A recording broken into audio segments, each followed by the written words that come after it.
இந்த மாதிரி காரியத்தை செய்கிறான் என்பதை அந்த பாவத்துக்கு தெரியும். பாவத்துக்கு உயிர் இருக்குது.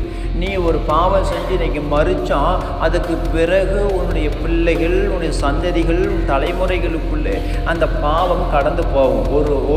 ஒரு மனிதன் மரித்து போனால் அந்த மனிதனுடைய சரீரம் மட்டுமே மரிக்கிறதை தவிர அவன் செய்த பாவங்கள் மரிப்பது இல்லை.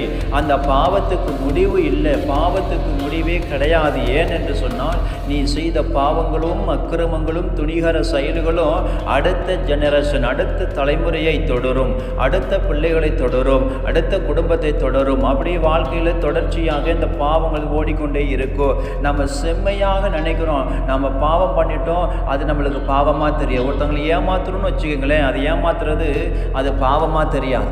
ஏதோ டைம் பாஸ், ஏதோ ஜாலி, ஏதோ என்ஜாய் அப்படின்னு சொல்லி நம்ம வாழ்ந்துருப்போம். ஆனால் கடவுள்